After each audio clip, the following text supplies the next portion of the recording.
On va partager encore aujourd'hui une nouvelle vidéo sur Pirates des Caraïbes 6. Bonjour à toutes et à tous, j'espère que vous allez tous et toutes bien. Voilà, donc vous avez vu mes vidéos précédentes concernant du coup ce sujet-là.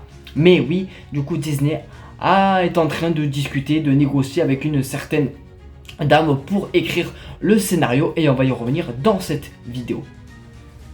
Donc petit rappel à l'appui, donc le projet est une priorité majeure pour la nouvelle direction de Disney. Krysty Wilson-Cairns, qui a écrit et notamment 1917 qui est sorti en 2019, serait en discussion pour écrire le scénario de Pirates des Caraïbes 6. Alors déjà, est-ce que selon vous c'est une bonne nouvelle? Donc on va justement revenir pour voir quel autre projet elle a écrit, voir si ça a fonctionné ou pas et en déduire en conclure si cette dame-là serait bien pour un Pirates des Caraïbes 6. Les scénarios qu'elle a écrits et leur réception. Donc 1917 qui est sorti en 2019, rôle co-scénariste avec Sam Mendes.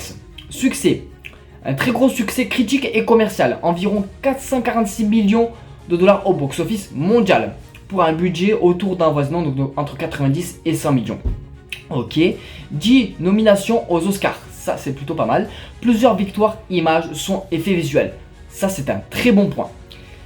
Nomination personnelle aux Oscars du meilleur scénario original, incroyable.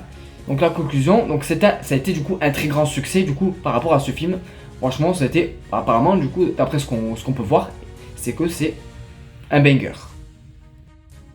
Last Night in Soho qui est sorti en 2021, rôle co-scénariste avec Edward White. Succès, un bon accueil critique, environ 75% d'avis positifs, plusieurs nominations et prix dans les festivals et associations critiques. Mais succès commercial limité, environ 23 millions de dollars pour un budget environ 43 millions. Là pour le coup, c'est assez moindre. Donc c'est un film apprécié artistiquement, mais pas un gros succès au box-office. Ok, voyons pour la troisième option.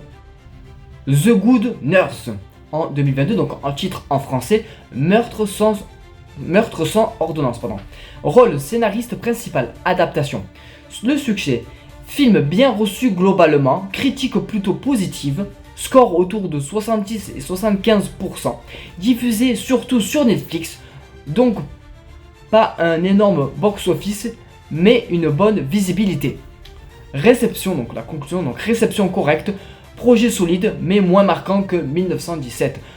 Même si pour le coup, je pense que du coup, lui, il reste quand même assez en dessous de 1917 et l'autre qu'on a vu au préalable est le troisième. Par rapport à tous ces projets, si on les classe. Penny Dreadful, 2016, donc la saison 3 apparemment. Le rôle scénariste sur plusieurs épisodes, ok. Donc le succès, série reconnue dans le genre fantastique, horrifique et diffusée internationalement. Ça c'est plutôt positif dans le sens dans Pirates des Caraïbes où c'est un peu dans ce même thème, on peut dire. Conclusion, travail important pour sa carrière, mais elle n'était pas la créatrice principale. Ok, donc elle avait un rôle secondaire par rapport à d'éventuelles idées et par rapport à tout ça. Ok, très bien.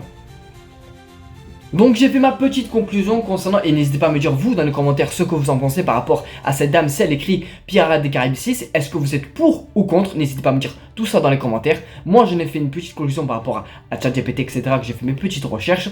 Ce que ça veut dire pour un projet comme Pirates des Caraïbes 6, si elle écrit le scénario, elle a montré qu'elle sait écrire des films sérieux et visuellement ambitieux, comme 1917, ou même du coup le troisième exemple qui pour le coup pour moi à mon sens reste au deuxième si je fais un classement. Elle a aussi travaillé sur le fantastique et de l'horreur stylée, ce qui se rapproche davantage de l'univers de Pirates des Caraïbes. Voilà. Moi personnellement ça me va plutôt clair, plutôt bien ce bon petit résumé. Pour moi c'est ok. Pourquoi pas la voir pour travailler pour un Pirates des Caraïbes 6, sachant qu'elle a quand même touché pas mal de choses par rapport justement au sérieux visuellement ambitieux, l'horreur stylée, pour le coup fantastique et tout ça. Donc Pirates des Caraïbes est dans cette tranche là, donc c'est l'univers un peu fantastique, mystique, un peu mystique si on peut dire, un peu horrifique aussi si on peut dire, voilà. Par rapport à l'aspect de David Jones ou de Salazar Serpentard ou des squelettes etc. Bref, vous avez compris si vous avez vu en tout cas tous les films respectifs. Mais bon voilà, donc pour moi c'est un ok, à voir ce qu'elle peut nous proposer, à voir si Disney accorde le projet à cette dame si ce sera bien elle qui va écrire le scénario. Mais pour moi, pour le coup, avec tout ce qu'elle a travaillé, dans quoi elle a tout travaillé, elle a quand même été oscarisée quand même, ce qui est quand même pas négligeable pour le coup. Donc pour moi, pour ma part, c'était un oui. Voilà, écoutez, j'espère que cette vidéo vous aura plu concernant du coup encore l'univers de Pirates des Caraïbes, concernant du coup Krysty Wilson Cairn qui devrait normalement, supposément, écrire le scénario de Pirates des Caraïbes 6, même si ce n'est pas encore fait, bien évidemment, c'est en négociation pour l'instant.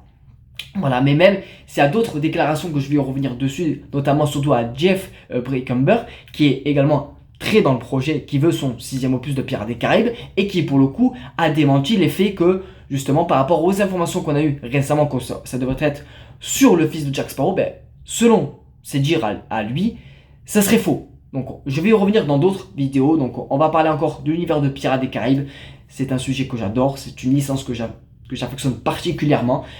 Et j'espère vous faire partager ceci. Voilà. Écoutez, c'était tout pour moi. J'espère que cette vidéo vous aura plu. N'hésitez pas à liker, à commenter et à vous abonner. Et on se dit à très bientôt pour d'éventuelles vidéos. La bise, c'est Drix. Passez une très très belle journée.